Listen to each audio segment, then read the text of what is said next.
Hi, welcome to Soup to Nuts. Today we're going to be making a pork chop and pasta casserole made with the ready-made tomatoes and the stewed tomatoes. We start off with 2 tablespoons of olive oil and 1 clove of fresh garlic. To that we're going to add the pork chops, salt and pepper on both sides, and we're going to brown them for just a couple of seconds. And then we're going to take them off and put in the rest of the ingredients all in this one pan. This is a real simple recipe. You can make it up pretty quick. Got onions, celery, stewed tomatoes, and the pasta ready tomatoes. 8 ounces of tomato sauce, just salt and pepper and a little pinch of thyme here. And we have some macaroni, and it will all go into a casserole and it'll bake once we get all the ingredients all together. Our first thing is to just brown these here on both sides.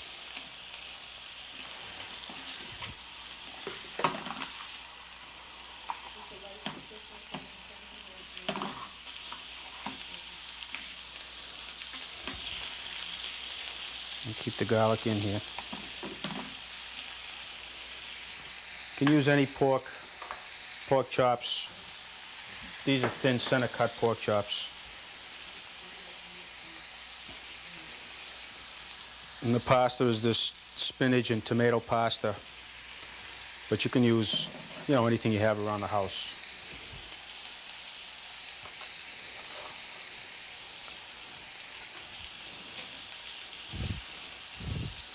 These are about browned up enough. We'll keep this water ready, up a little higher.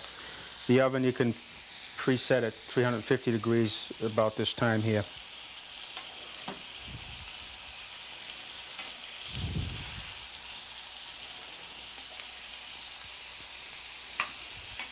Just another minute or so here.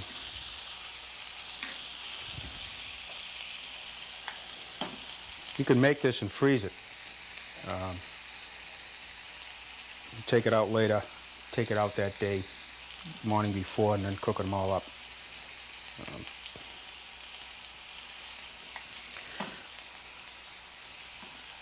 I just want to brown these a little bit more.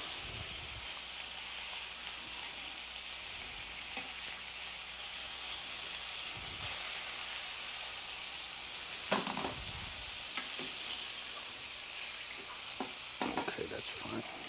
We'll just put them back in this plate for now.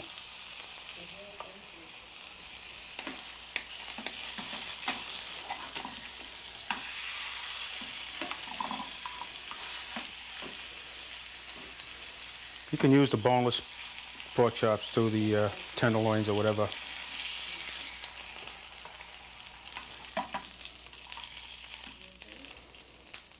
Okay, now we'll just add a little bit more olive oil. We'll leave the drippings in there from the pork chops. To that we'll add, there's a cup of sliced onion.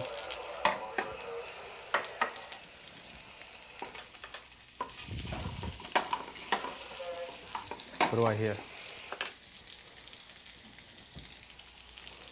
We'll add half a cup of diced celery.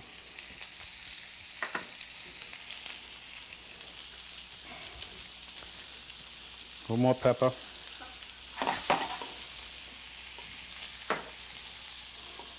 And salt.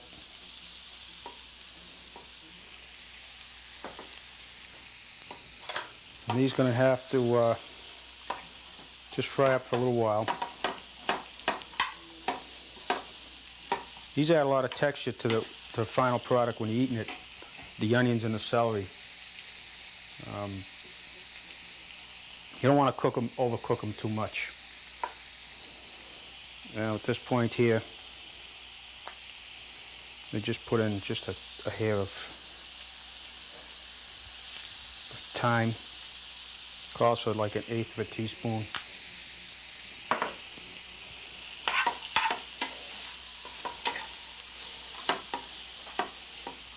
At this point, you want your water starting to get hot to boil for the macaroni.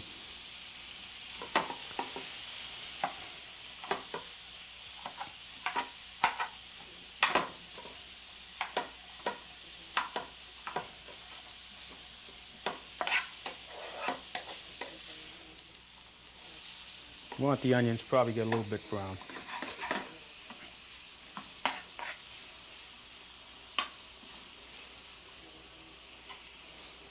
This is good to make up if you don't have much time. You get home, a lot of stuff's in the can. But it's really good. It's really filling. It's a meal in itself. You don't need anything else with it.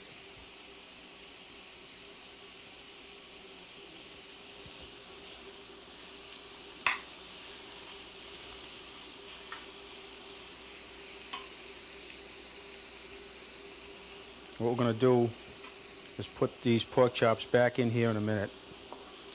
Add the tomatoes. And then it's going to cook for, should cook for about 10 minutes, 10 or 15 minutes, because these are thin. It doesn't take too long. And this is also going to cook in the oven for pretty close to half an hour.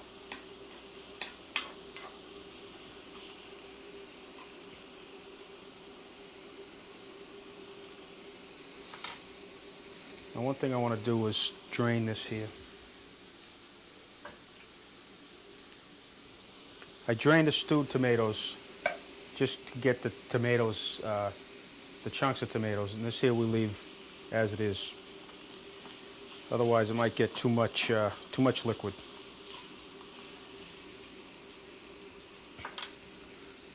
Okay, now we'll put these back in here.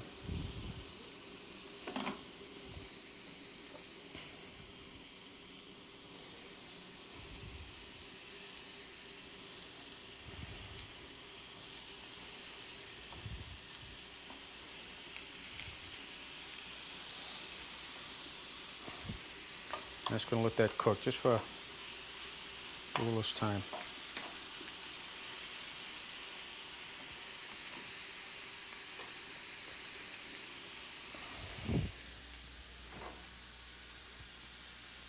Drain out all these tomatoes.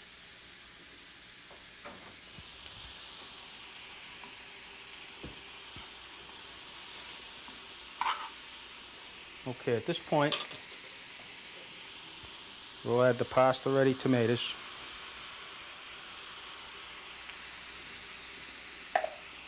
And we'll add the, this is 8 ounces of just plain tomato sauce.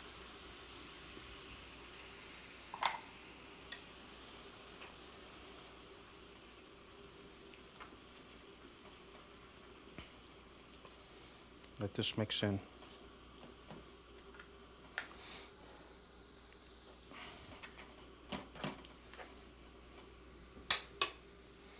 Probably a little more pepper. I'll turn this down now because this got to simmer for about 10 or 15 minutes. Probably 10 minutes with these thin pork chops. Put salt.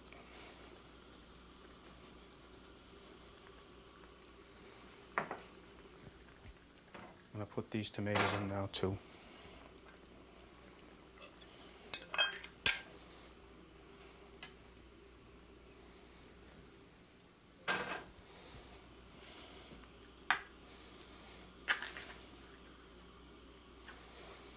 And we just get this simmering to where it's going to cook nice and slow.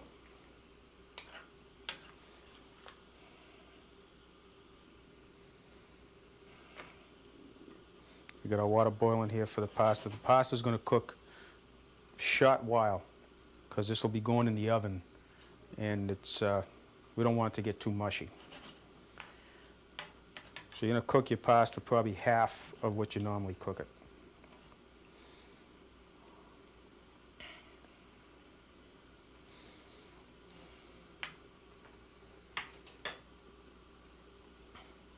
While this is going, So this is just simmering here easy. We'll put our pasta in.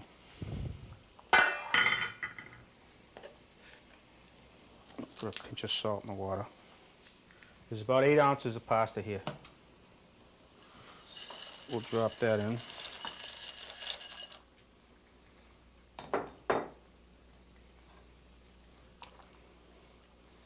Stir that around, get it going.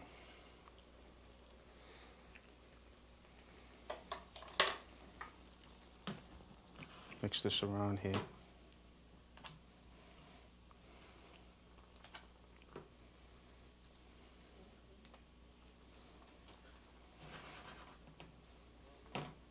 And keep it simmering. And while this pasta and this is simmering here, we'll put up the recipe for you so you can look at it.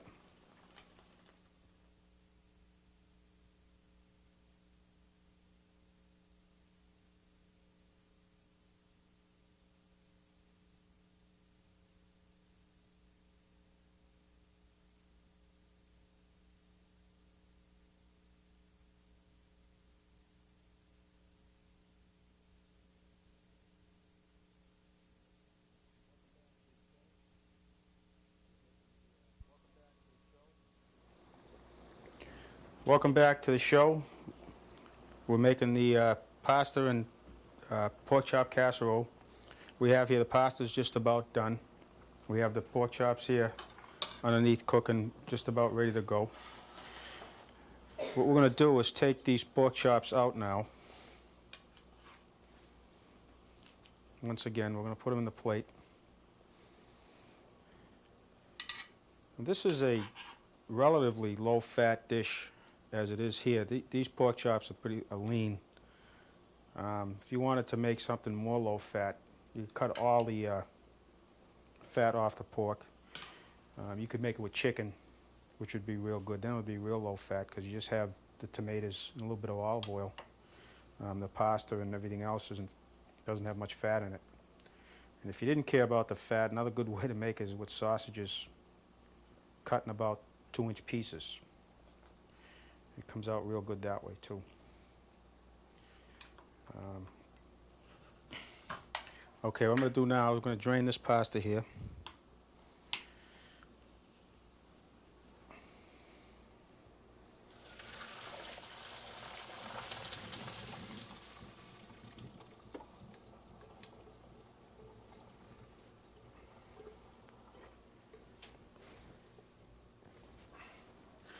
We'll let that drain. You can also freeze this. The way I would do it, I would freeze it at this point. We're going to mix the pasta all in here, and then the pork chops will go on top. You put it in a casserole dish and you put it in the oven. This is the point I would freeze it at. I would just freeze these separate. And then when it's time to cook it up, I would take everything out the day before, defrost it, and then you can put the pork chops on top of your macaroni and your sauce here, and then just stick them all in the oven for about half an hour until everything is bubbling up. I don't think I would put it in the oven first and then freeze it. I would freeze it at this point here.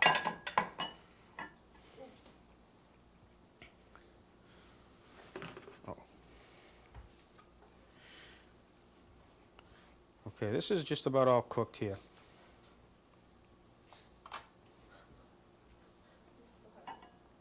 And what we're going to do now, I'll put this here.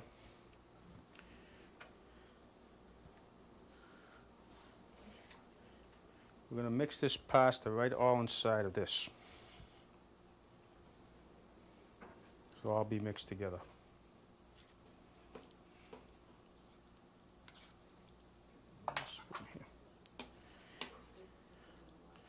This is real good even without the meat.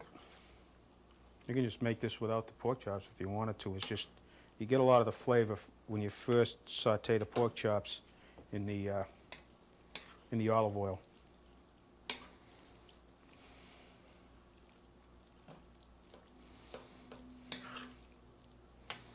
Mix this all in. And I say this pasta only cooked just enough to get a little bit soft. You wouldn't want to cook it no more than, I'd say, half the time, or even a little bit less. Got a little more pepper here.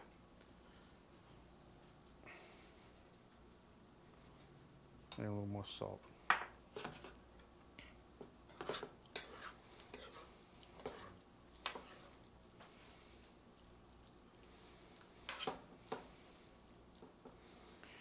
Okay, after this is all mixed in, what we're going to do is we're going to put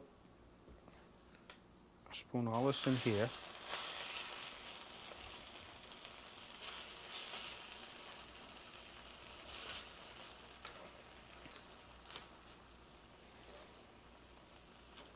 Just a little warm from the burner that it's on. I probably won't be able to get it all in here. Let's see how we can do it.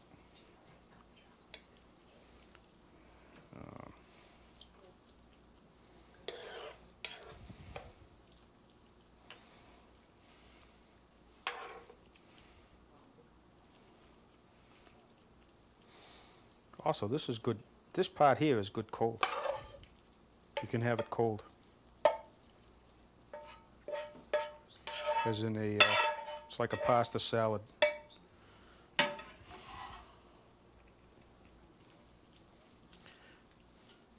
And I would imagine it would probably be good with fish too. This pasta with the different colors just adds color to it and the spinach taste.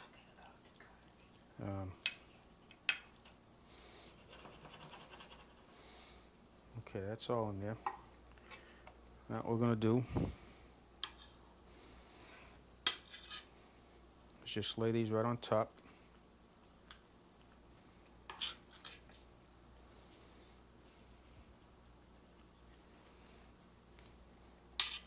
Like this here.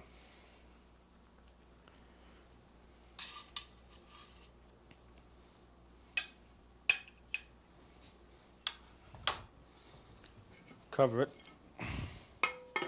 and we'll be putting this in the oven. It's like this here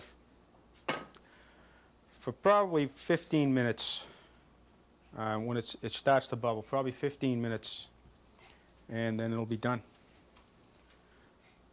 And this is basically what it's going to look like when it comes out. So we'll just throw this in the oven now.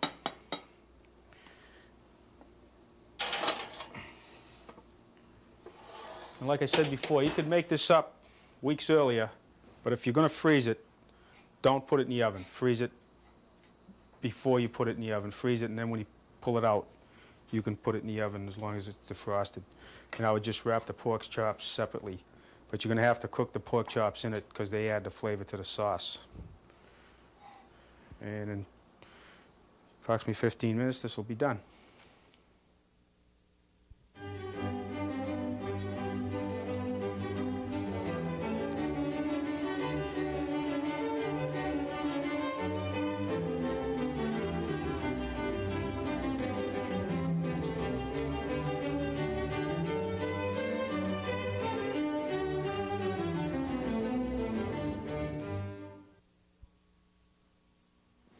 Welcome back to the show.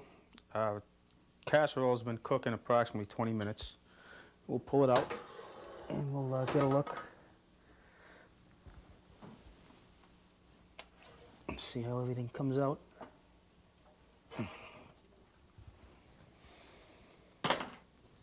This is the finished product here. This is a low fat for around $10. You can feed your whole family.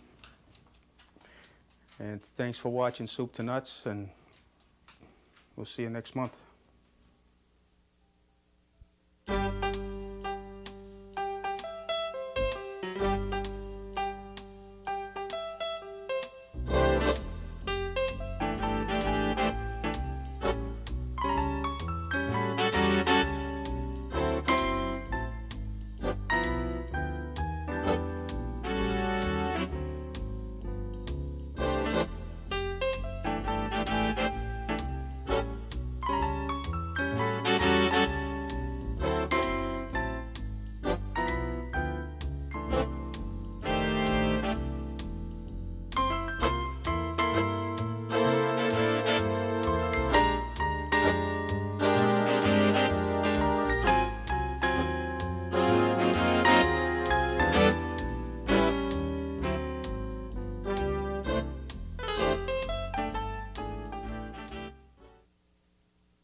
before there was an Ashland, a man named John Stone erected a building which has now become an historical landmark. John Stone made his home in Ashland with his wife and 7 children. A captain of the militia, he was also an entrepreneur and a wealthy landowner. In fact, he owned much of the land in the center of Ashland, which was once called Unionville. When he learned that there was to be a railroad built in this area, and this was one of the first railroads in the country to be built, and he discovered it was going through his land, he was the smart enough businessman to realize that a hotel would really pay off. And so before the railroad reached the Unionville section of Hopkinton, he had built the railroad house. John Stone ran the hotel for just 2 years, but he retained the ownership, finally selling it to his younger brother Napoleon.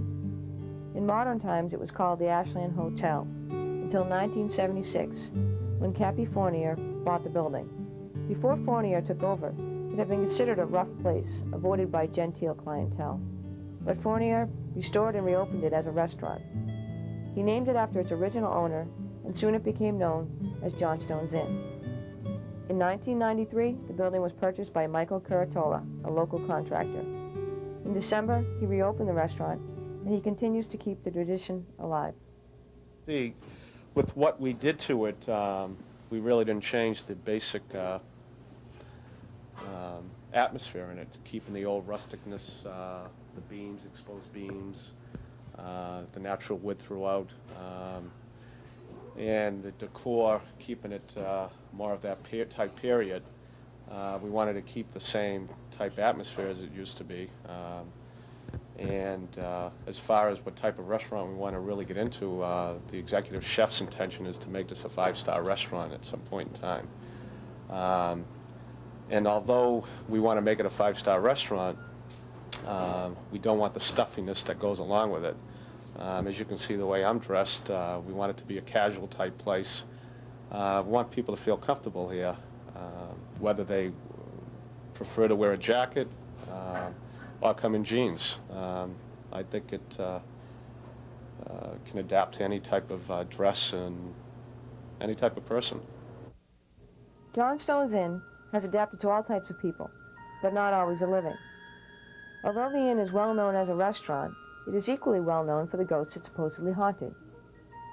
Several staff members claim to have seen John Stone himself standing in the barroom. He is known to leave $10 tips in the tip jars of the bartenders on duty, as well as playing other ghostly pranks. There is also a little girl who has been spotted several times in the kitchen area, although her identity is still unknown. At one time, a secret room in the cellar was discovered and is thought to have been a way station for the Underground Railroad, housing many runaway slaves. Are these stories history, or are they hoax? Recently, there's been a lot of discussion of ghosts and the Underground Railway in connection with the hotel. The Historical Society has nothing in their records on either of these subjects, which doesn't say they aren't true. It just says we have no information. I was a definite non-believer.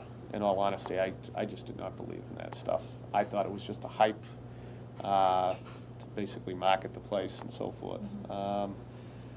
And I was here a number of nights alone. We were renovating and nothing ever happened. I was always waiting for something to happen. You know, your ears are in tune to noises and so forth, and it never happened. And then finally, my first encounter, I was with my brother. We were here one late afternoon, and there were 3 other people in the building, and we were doing some cleanup, and we placed a shovel against one of the posts in the small dining room and turned around to do some other work, and when I turned back, the shovel was gone. I looked frantically all over the place. Couldn't find it. I asked anyone if anyone had seen this particular shovel, and everyone said no. I came back to where I had put it, and there it was again. You know, it disappeared and reappeared, and since that time, that's happened quite frequently. You know, when I first started, I was the biggest skeptic. I said, there's no way any of this could be happening in this building. And, you know, 2 months later, I'm definitely a believer. I mean, I don't know what's going on in this building. I mean, I haven't seen any ghosts myself, but there's definitely something weird. I mean, the cable TV, or the TVs, they're both attached to the same cable, and sometimes a channel will work on one channel on TV and not on the other TV. So and then 10 minutes later it'll be switched. It'll work on one TV and not on the other TV. Sometimes late at night when we close the restaurant, no one's in here except maybe Mike and myself, and we can hear footsteps in the room above us. And what else is happening here? Oh, candles light by themselves. And we blow out all the candles, and I come back here to shut the lights off, and I turn around and there's 2 candles lit again. Things like that I can't explain. You know, if someone was pulling a prank on, you know, trying to keep the haunted house beliefs going, I guess, you know, things are just happening too much. You know, there are too many things happening for that to be the case. Late one evening, closing up, a few of us were cashing out, and I turned around and saw a little doll, rag doll, on the windowsill right behind where you're sitting. Now, supposedly there were no children in that day, and there were a number of people that were in this area and never saw this doll, but late at night we found this rag doll, which we've saved and put on up top over there. Now, we don't know if this is hoax, that people are, you know, playing with us, or we don't know. But things do happen. Does John Stone's ghost really haunt the inn, or are these related incidents just pure coincidence? It all depends on who you're talking to. But one thing is for sure, John Stone's Inn is a very important slice of Ashland's history. And that you can go to any restaurant up and down Route 9, and they're a dime a dozen. They're your pubs, your typical pubs, and they're all over the place. And I think it's more valuable to have something that's unique. I think John Stone's Inn is right up there with the Wayside Inn, Colonial Inn in Concord, Pillar House in Wellesley. There's very few of these restaurants and types of buildings left. And that there was the value, and that what really interests me. That is what's going to draw people.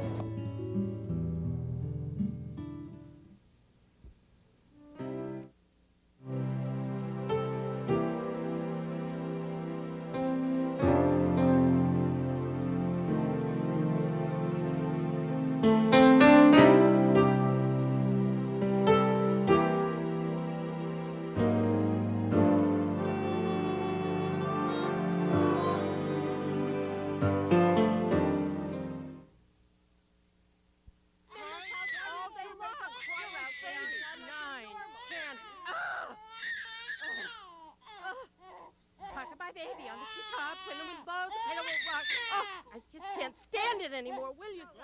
Let's talk about what needs to get thrown everything. out. Every Friday afternoon. Come on, shut up. Oh, I can't take this anymore. Why are you? Goodbye, baby. Shut up. Just shut up. Help us break this cycle now. Support Good Start.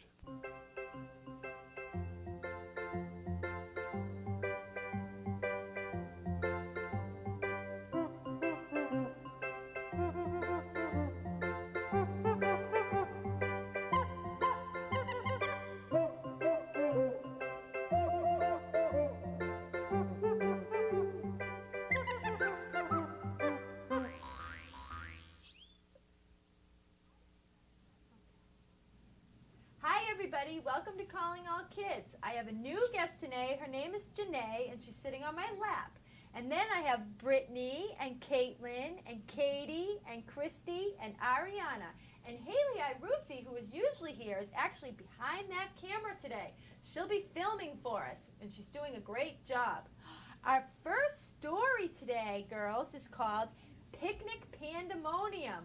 What does that big word mean? Does anybody know what pandemonium means? That means a lot of confusion, just like we had prior to the show, right? Nobody could decide whether they wanted to be on or not. Well, let's find out what happens at the picnic today. There's all kinds of animals here. The hot, bright sun shone down on the jungle. What should we do today? Asked Monkey. Well, it's too hot for housework, sighed Elephant. It's too hot to gather honey, rumbled Bear. It's too hot to tease tigers, cried Monkey. It's too hot to chase monkeys, growled Tiger. What does it look like is growing in the trees? What's growing in the trees? Does anybody know? Apples. Looks like apples, doesn't it? Looks like apples, and everybody seems like they're very, very hot today. What, Brittany? They're kind of like carrots. They're kind of like carrots. Maybe apples and carrots. I don't think carrots grow in trees, but you never know. Maybe in this jungle they do. It's not too hot for a picnic, piped up Mouse. A picnic, cried Monkey. Let's do it. In the shade, sighed Elephant. By the river, rumbled Bear. And with all our favorite food, growled Tiger. Where is the monkey? Raise your hand if you know, but don't. I know.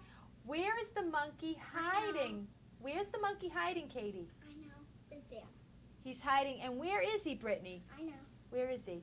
He's under the elephant's ear. He's under the elephant's ear because the elephant's ear is so big that he can use it as shade. It's like a big tree or a tent. Everyone had a job to do. Mouse brought a chunk of cheese.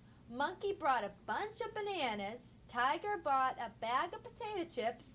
Bear brought a pot full of honey. And Elephant brought some apples and a basket. And who can tell me what is on the thing of honey? I know. What's on the thing of honey, Caitlin? bee. It's a bee. And what do bees do? What do bees do, Ariana? I know. They make honey. They make honey. That's right. I know. What do they do, Brittany? They kind of like cook. They kind of cook?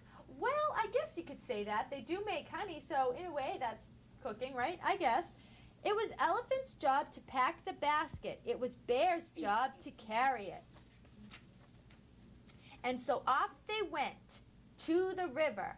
And how is Mr. Mouse getting there? How is Mr. Mouse getting there? Is he walking or is he getting there some way else? Caitlin. He's on the elephant's nose. He's on the elephant's trunk right here. He's catching a ride on the elephant's trunk. And the elephant is so big and strong, he probably doesn't even realize he's there. They hadn't gone far when Bear stopped to make sure his honey was safe. Yeah, look at the tree. There's a tiger, yes. It was nowhere to be found. Who stole my honey? He growled. Not I, purred Tiger. Who do you think stole his honey, Ariana? The bee. She thinks the bee stole his honey. Not I, giggled Monkey. Not I, squeaked Mouse. Hold it, trumpeted Elephant. I must have left it behind, so I'll go back and get it. Elephant came back with the honey. Now Bear packed the basket and Elephant carried it. And so off they went again. And where is the mouse riding this time? On the Katie. elephant's head. On the elephant's head? He's riding on the elephant's head. Oh, we just had a new guest. Hi, Jess. Could you sit right here, sweetie? Sit right there. Sit right here on the floor, right here. No, I want to sit there. Okay, sit up on the bed. That'd be great. Jessie is actually Janae's sister, and she decided she would like to come and watch the show with us. I'm very glad to have her. Elephant came back with the honey. Now Bear packed the basket, and Elephant carried it. And so off they went again. And where did we say the mouse is riding this time? Caitlin. On the elephant's head. On the elephant's head. And you guys are doing a great job of raising your hands first. That's excellent. They hadn't gone far when Elephant began to feel hungry. Now the bear's on the elephant's head, huh? Elephant began to feel hungry. He reached in the basket for his apples. They were nowhere to be found. Who stole my apples? He trumpeted. I know. Not I, squeaked Mouse. Not I, roared Tiger. I know. Not I, yelled Monkey. Who do you think, know. Brittany? I think he left them. You think he left them behind? You don't think anyone stole his apples? No. What do you think, Ariana? That someone took them. You think somebody took them? What do you think, Katie? He left them behind. You think he left them behind too? And who is hiding in the bushes? I know. Who is hiding in the bushes, Brittany? The monkey. The monkey. Is that what you were going to say, Caitlin? Yep. Hold it, growled Bear. I must have left them in the grass, so I'll go back and get them. Bear came back with the apples. Tiger began to pack the basket. This time I'll hold on to the food, said Monkey. With that, he grabbed the basket and swung into the treetops. What looks like, raise your hand if you know. Only raise, don't say anything. What looks like is going to happen to that basket? What might happen to the food in that basket, Caitlin? It may all drop out. It might all drop out because the monkey is carrying it like this on an edge, and all the food looks like it's going to go tipping out. We'll have to see. Stamping his feet, Elephant said, "That's the last we'll see of him in our picnic," growled Bear. "Maybe and maybe not," purred Tiger. "Let's go on to the river." So on they went as Monkey watched from high in the trees. It wasn't long before Monkey reached into the basket for his bananas. They were nowhere to be found. "Who stole my bananas?" said Monkey. Ariana, what do you think happened to them? They fell. You think they fell. What do you think happened to them, Katie? They left behind. You think he left them behind? What do you think, Brittany? I think he left them behind. You think he left them behind? What about you, Caitlin? I think he dropped them. And Caitlin thinks he dropped them. Well, Monkey couldn't find his bananas, so he tossed the basket away. I know. Everything came tumbling down. The rest of the animals scrambled I know. madly about. It might be in there. It might be in this right here? Yeah. You think so? Yeah. "My apples," thundered Elephant as they banged him on the head. Yeah, come the thing in the eye. Oh, that's too bad, sweetie. I'll kiss it. Make it better. See, all better. I know, take it off. Oh, okay. We'll do it after the show, okay? Elephant as they banged him on the head. "My honey," howled Bear. "My chips," bellowed Tiger. "My cheese," squealed Mouse. What's happening to all the food, Katie? It's all dropping out. It's all dropping out. I know. What's it doing, Brittany? It's on the ground because they're eating it. It's on the ground because Monkey dropped it, right? Monkey jabbered from the trees above. "Where are my bananas? Where are my bananas? Where are my bananas?" "Quiet," roared Tiger. "I've got your bananas." "You grabbed the basket before I could put them in. Now we'll all pack the food and I'll carry the basket. And I'll ride inside," squeaked Mouse, "just to make sure nothing falls out." So off they went again. At last they reached the river. What fun they had diving and splashing in the cool water. Stars. Jess, sweetie. Jessie, look at the story. This is really neat. "Hold it," snarled Tiger. "Has anyone seen Mouse? Where do you think the mouse went?" Katie. Still in the basket. Katie thinks the mouse is in the basket. Where do you think the mouse went, Caitlin? In the basket. Where do you think the mouse is, Brittany? I think he's dropped one in the pool. You think he's dropped in the lake somewhere? Yeah. Where was Mouse? Look at Mouse. Mouse was still in the basket. And what about the food? Well, as you can see, the food was still in the basket too, you might say. What do you think happened to all the food, Katie? All the cheese. I want to go home. Okay, sweeties, you know what? You can sit right here. One more story, okay? We have one more story to read.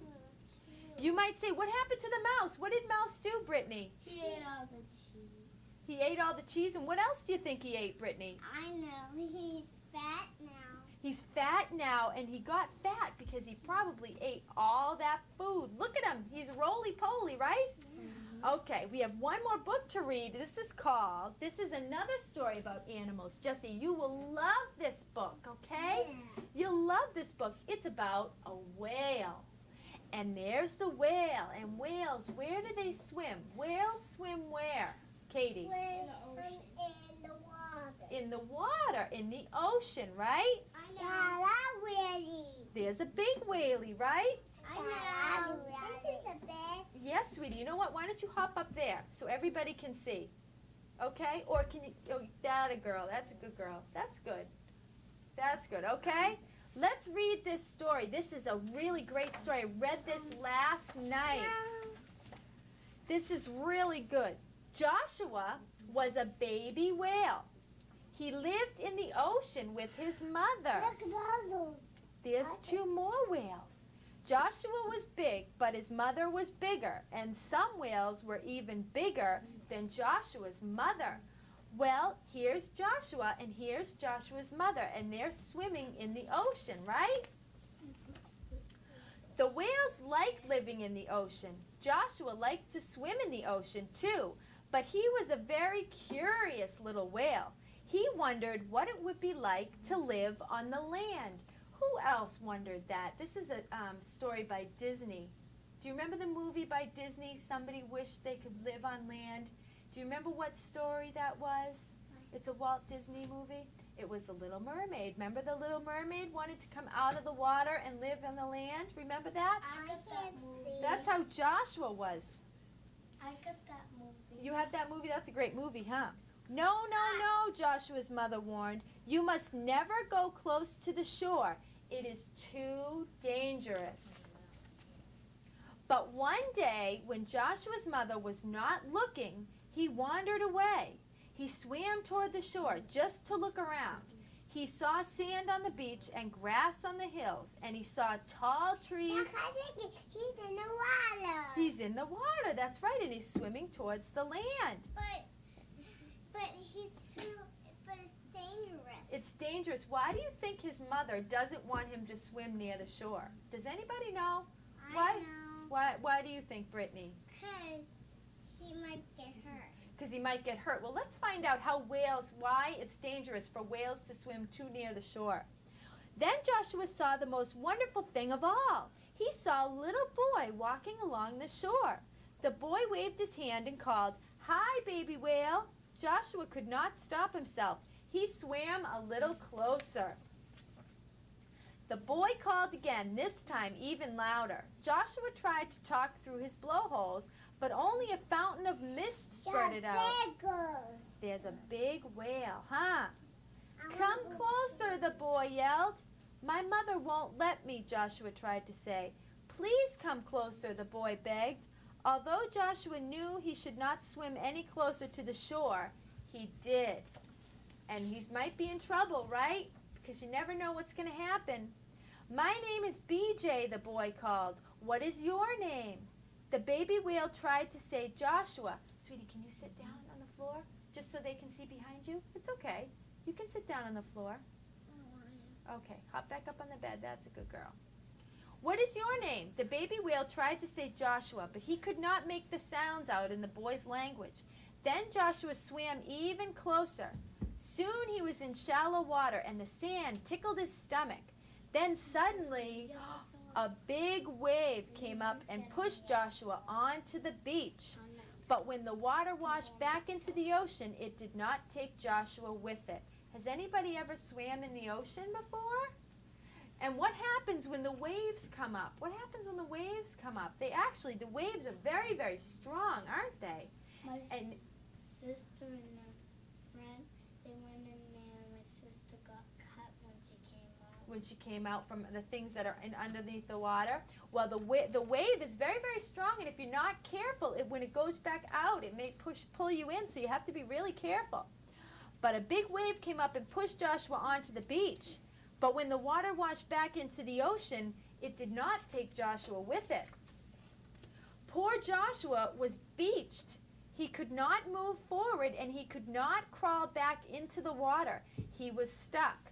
Help, cried the baby whale, and that's why his mama didn't want him to go too close to the shore, because he got stuck in the sand and he couldn't get back out into the water, and he needs to be in the water in order to live. He hoped his mother would come and pull him back into the water, but his mother could not hear him. She was too far away, and Joshua looks really sad, doesn't he? Yeah. I'll help you, BJ said, and he started scooping sand away so Joshua could slide back into the water. Joshua is sad. Joshua is very sad, isn't he? But the baby whale was too heavy. He sank deeper and deeper into the sand. So BJ ran to get help. Many people came back with him. Some of the people dug away the sand. Others poured water on Joshua so the baby whale could not get too dry and die. See all the children helping? They're putting water on him so he doesn't get too hot, and they're trying to help him get back out into the ocean because he probably wants to go back and see his mom, right? Suddenly, the people heard a shrill sound. When they looked toward the ocean, they saw Joshua's mother. She was heading straight for the shore. Do you think how does Joshua's mother look? Katie? Mad. She looks mad, huh? Do you? Why? Well, why do you think she's mad, Brittany? Because he went in the sand. What do you To the think, Britt? shore. Because Joshua went too close to the shore like she told him not to. What do you think, Brittany? I don't know. I don't know. We'll have to see. The people could not understand the mother whale's strange sounds, but they knew she must be scolding Joshua. My mother was really sad. Your mother was really sad? She'd be sad if you weren't with her, right? Yeah, 'cause she get mad at me. And I was really sad. And she would let me really sad. Really? And I want to swim in the water. I want to swim in the water. You went swim in the water? I know. Let's see what happens to Joshua. Then an enormous wave crashed onto the beach. There's a shark right there. That's not a shark. That's Joshua's mummy. That's Joshua's mummy, and Joshua's mother came with it. Why she's getting mad? She's mad because her son didn't listen to what she said, but she's going to help him now. All of the people were frightened. They screamed and ran for their lives. The wave was so big that it covered all of the beach, but then when the water washed back from the shore, Joshua and his mother were gone. Where do you think Joshua went? They went under the water. What do you think, Katie? They went under the water. His mother made that big wave so that the wave would go up and pull Joshua off the shore and go back into the water. BJ stood on the beach for a long time. He looked at the big ocean, but he could not see Joshua or his mother anywhere. Finally, way out in the ocean, a big spout of mist shot up into the air. Then a little spout shot up beside him. BJ knew Joshua and his mother were together again. That made BJ happy, but he was also sad because he could not see his new friend. BJ wondered if he would ever see Joshua again. Maybe not. Now this is probably the mummy whale, and this is the baby whale, because one stream of water is much bigger than the other, so that's probably from the mummy. And then, a few days later, when BJ was playing on the beach, he heard the squeaking sounds of a baby whale, and believe it or not, there was Joshua. BJ could not hear any words. Gonna go in the water, back in the water. That's right, he's back in the water. BJ could not hear any words in the squeaky sounds, but he knew the baby whale was trying to say, "Hi, BJ." So BJ waved and called back, "Hi, Joshua." BJ knew Joshua understood because the baby whale leaped up and flipped his tail back and forth. But this time Joshua did not swim near the shore. He had learned his lesson. And although BJ and Joshua could not live in the same place, they knew they could still be friends. And that's the end. So do you think Joshua will ever go that close to the shore again? No. Why not, Katie? Because then you could get stuck on the sand again. Because he doesn't want to get stuck on the sand again, right? Because this time, Mom may not be there to pull him out, right? Yeah. Well, you guys are just really lucky because we have one more book to read. Whoop. Okay, this one is called, this one's a great book. This one is called Rolling Rose. And this is about a little baby. See the baby? She's a cute baby. And I know that Brittany has a baby brother, right? She has a baby brother named Trevor. And he has one of these little walkers too. Let's find out what happens to Rose. Rose is a little baby. Rose rolls around in her Rosemobile. She rolls to her right. I want to go McDonald's again. Okay, maybe if we listen to the rest of the story, we can go after, okay? Rose rolls to her right, and she rolls to her left. She rolls to where the cookies are. We'll go McDonald's again. Yeah, after the end of the story. She rolls to see Chelsea. She rolls to see Luke. She rolls to a stop, and she rests. My sister want to go. Yep, you know what? We have to listen to the story and be really good, though, okay? But one day, when she rolled to her mother was cooking. When she rolled to her father was reading. When she rolled to her brother was playing. When she rolled to see Chelsea, Chelsea was sleeping. So Rose rolled and rolled till she rolled out the door. Yeah, 'cause I was sleeping in my bed. Because they were sleeping in your bed? Yeah, I was sleeping in there. Somebody was sleeping in there, and there was nobody around to Yeah. play, right? Yeah, 'cause I want you how in there. That's right. There's somebody sleeping in there, and Rose wants somebody to play with, so she decides to go out. I'm gonna get a bigger fire. Really? Yeah, me too want to get a bigger fire too. You know what? Remember what I said? We have to be real quiet, real good. Listen to the story. She rolled to the garden and smelled at all the flowers. She rolled to the tree where Luke liked to swing. She watched the leaves tremble. She watched the clouds floating. She looked at the shadows slide over the grass. Do you think that Rose is going to be okay? Why do you think, Brittany? You think she'll be all right even though she's a baby? Yeah. You do? I think she's not gonna be alright. You think she's not going to be all right? Because she's little and she doesn't know how to take care of herself yet, right? Rose rolled to the gate, and the gate was wide open. She rolled down the sidewalk and rolled through the people. They all tried to catch her, but Rose rolled too fast. Yeah, look at the dog. There's a doggy that's chasing after Rose, right? He wants to make sure Rose is okay. Watching me. That's right. When Matthew saw Rose, Matthew rolled along with her. Then Robbie came rolling, and Ruthie came rolling, and Michael and Debbie and Donald did too. All the babies of the neighborhood decided to roll around with Rose. Where's Heather? She's in the other room, sweetie. By the time they had traveled for 5 or 10 minutes, there were 85 babies. Look at all the babies. Brittany, would you like to have that many brothers and sisters? Yeah, No? I like my baby ones. I could back to my baby jump.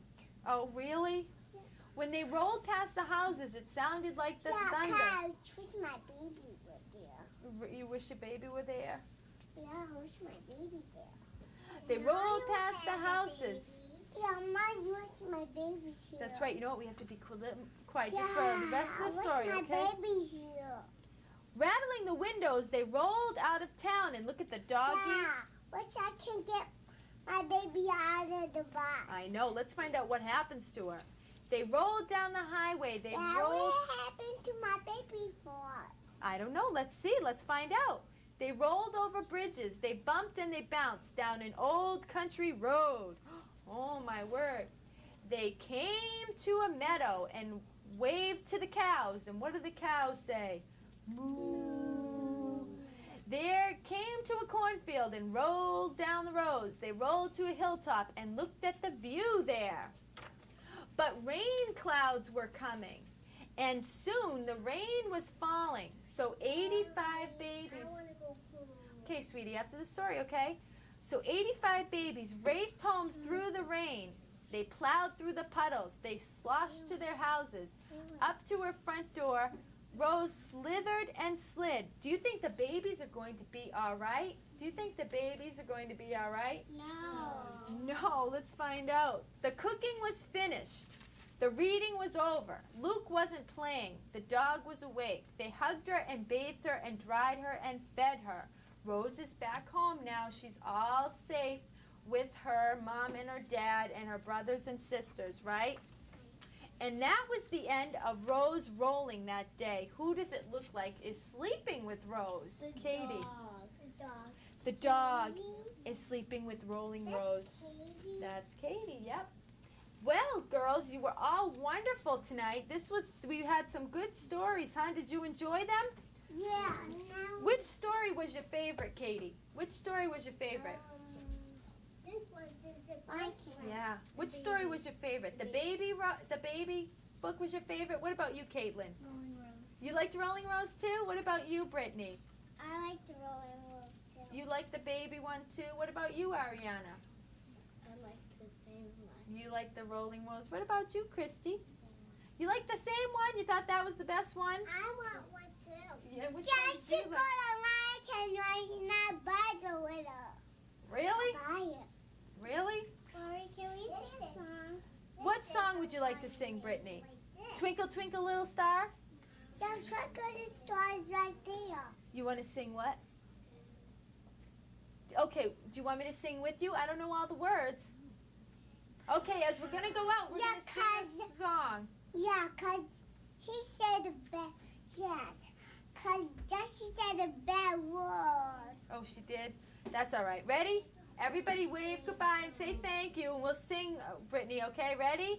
It's beginning to look a lot like Christmas. This is Brittany's favorite song. Everywhere we go. And I don't know the rest of the words, sweetie. It's the other part? How does it go? You don't know, you forget? What about Twinkle, Twinkle, Little Star? You want to sing that one? Yeah. Okay, ready? Everybody knows that. Twinkle, twinkle, little star, how I wonder what you are. Up above the moon so bright, like a diamond in the sky. Twinkle, twinkle, little star, how I wonder what you are. Very good. Yay! Thanks, everybody.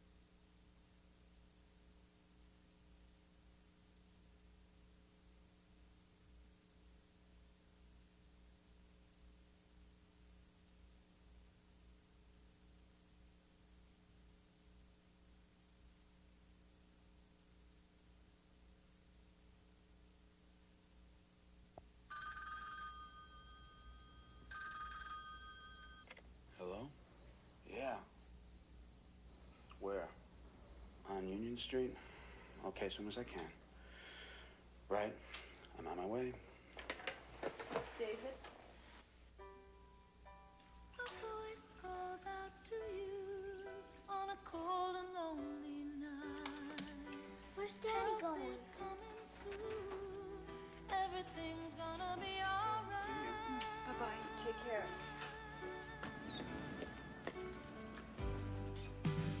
When you're in the dark, let me be your light.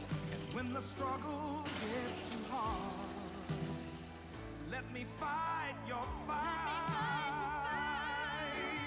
I'll pull you through. That's what I do. But yeah, but I want to see Betty. Betty's here.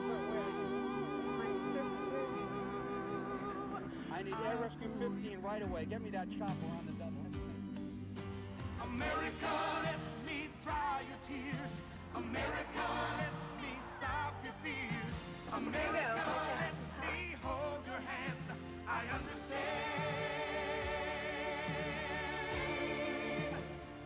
Evacuation. One mobile speed unit. That's what I do. I'm here for you.